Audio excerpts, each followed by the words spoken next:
Good morning, my name is Dawn Murphy and I'm currently working on the Redon project. My presentation today is a brief overview of some of the work that's been carried out in Work Package 8 of the project, which relates to policy and institutional frameworks, and in particular understanding and overcoming barriers. The Redon project proposes to promote and exploit a technical solution to small-scale MHP. However, we also need to look at the non-technical challenges. Examples of some of the non-technical barriers that we anticipated at the start of this project are poor economic incentives, diverse water governance policies, and also a lack of support and poor management structures in some organisations to support water innovation. So in this work package, we are developing a governance framework to improve the design of related policies, best practice organisation management models in the 4 water network sectors, an assessment of the impact on social factors such as the cost of water for consumers, the cost of water on the environment and corporate social responsibility, and finally best practice economic policy addressing energy cost, carbon cost, taxation and incentives. So some of the work carried out to identify the barriers of installing microhydro has been done through, firstly, case studies, by researching a number of case studies of various types of MHP throughout the Atlantic area, one of which is shown in the photographs on the slide. This is our pilot microhydro installation in Palma del Rio in Spain. We've also distributed surveys and carried out some polling sessions at water industry events to find out the issues and the barriers and perceptions of MHP. Finally, we've carried out interviews with policymakers and water industry professionals across the Atlantic area. So I'll summarise some of the results from these on the next few slides. So far, we've gathered 10 case studies from across France, Spain, Portugal, Ireland and UK, and these include 2 of the pilot sites which have already been installed for the Redon project, and the third has unfortunately been delayed due to COVID-19. So through these case studies, we wanted to find out the drivers behind the project, the institutional framework, the financial and non-monetary benefits, and importantly, the barriers that they encountered. Where possible, we tried to find out what the organisation would change or do differently if they worked on the project again.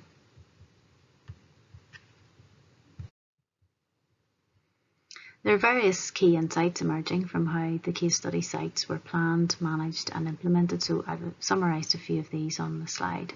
So the first 3 points relate to the key drivers for the installation. So reducing running costs, for example, a water treatment plant, especially if it was located next to microhydro, as well as reducing fossil fuel dependency, especially important in rural areas. The demonstration aspect was important in educating water company and others outside the organisation, and also important for the manufacturers in terms of validation of the technology. It was also mentioned that such projects could contribute to the public image of the water company.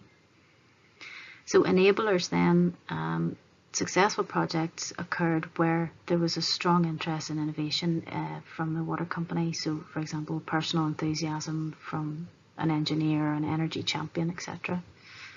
Where there was a public-private partnership was also a win-win, as there was a low risk for the water company. And off-grid, or where there was an existing connection or equipment, often resulted in a smooth process, as there were no administrative barriers for the organisation to go through. Some of the barriers then, the main things that we came across were administrative processes such as licence applications, and these can be complex, especially if staff in the organisation have little or no experience in these. Grid connection costs can be prohibitive and therefore sometimes can curtail the optimum size of the installation. Grid connection timescale was often an issue, and in some areas the process was the same for large and small installations, which can be very complex, especially again for a small organisation with not much experience. Finding suitable electricity suppliers to buy the exported energy could also be an issue, in other words, setting up power purchase agreements. Changes to regulatory frameworks. This arose in some of the cases in Spain. For example, changes to feed-in tariffs during the project caused further delays, and that can obviously affect the financial viability of the project as well. So that's just a snapshot of some of the barriers and enablers that arose through the case study research. As I mentioned, we also carried out stakeholder consultation comprising online surveys, polling and interviews. So this is an example of one of the questions that was asked. So which of the following institutional factors are crucial for the uptake of microhydros? And the options, which may be too small for you to read there, are public trust in water companies, policy or regulatory requirements, shared service delivery benefits with customers, financial or warranty incentives to reduce cost risks, and community-led social innovation, especially in rural areas. And this comparison on this slide between Portugal and UK shows that the most common responses are policy and regulatory requirement, and also financial incentives to reduce cost risks. We also asked what are the main drivers for installing microhydro.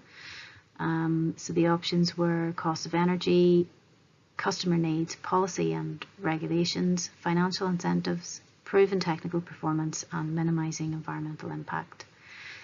So the cost of energy and the financial incentives were the most important drivers to this particular audience. Similarly, we asked about the main barriers to the uptake of MHP.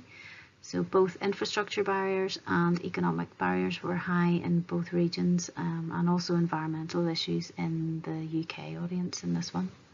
So these are just a few examples of the results obtained, all of which will be compiled into our final reports. Finally, the REDON team carried out interviews with policymakers and industry practitioners across the AA region, including both public and private water companies, regulators, municipalities, engineering companies, plant owners, and irrigation associations. The purpose of these was to gather viewpoints and experience of these professionals in relation to the questions shown on the slide. So, for example, what structures are involved in the organisation for water innovation? What's the decision-making process for new equipment such as MHP? Is there specific policy for MHP or renewables in general? And we wanted to just gain insight into the perception of using MHP, and also to find out what the experts feel are the barriers. So some of the key points from the interviews across the regions. Unsurprisingly, renewable energy targets were highlighted in each region. However, there were no specific micro-hydropower targets. Some of the regions were in the early stages of microhydro or hydroelectricity policy, for example in Spain. There does appear to be a lack of awareness of microhydropower among government agencies. And government agencies involved in water regulation are generally supportive of microhydro. However, it was suggested by some that creating an environment where people see the merit of long-term commitments and solutions such as microhydro is very important. An efficient water network is the top priority among water suppliers. Efforts are often concentrated on putting less energy into the network rather than recovering energy from the system at a later stage. Innovation is happening, for example, integrated network optimization systems, also AI in data on flow and pressure from the network, and also in leak detection. So again, an emphasis on efficiency. Sustainable energy strategies are the main drivers for renewables. However, many water companies have and still are going for the low-hanging fruit first, for example, PV.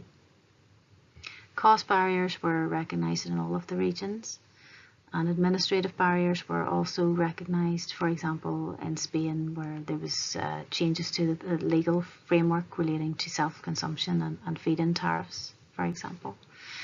So a range of issues and themes arose from the interviews, and this research will complement our case study and survey research as well. Some general recommendations, which will be expanded on in our final report. An improvement to the policy environment to encourage long-term commitments and solutions such as micro-hydropower in the water industry. For example, raising awareness, which projects like REDON will of course do, having a more stable regulatory environment and improvements to administrative processes such as streamlining licence applications. Innovation funding, which was present in some regions and some water organisations, is a positive mechanism and removes risk.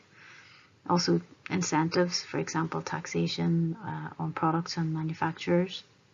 And finally, more demonstration plants such as the REDON pilots which can promote the technology and educate and inform water professionals. Some of the other research briefly in Work Package 8 relates to economic factors and social impacts. So we are investigating the economic factors which influence the uptake of microhydro, such as the varying price of energy across the Atlantic area, financial incentives and the cost of the turbine technology. Our final policy framework manual will assess these factors and produce policy recommendations. And lastly, we have looked at the social impacts of microhydro energy recovery through a measurement tool called Social Return on Investment. This is a tool that enables us to understand and quantify the social, environmental and economic value that's being created by giving us a ratio of how much social value is generated for every €1 invested. So all of this research will be available shortly on the REDON communication channels, which I will have on the final slide. So that's all from me. I hope you find the overview of this work package interesting, and thank you again for your interest today.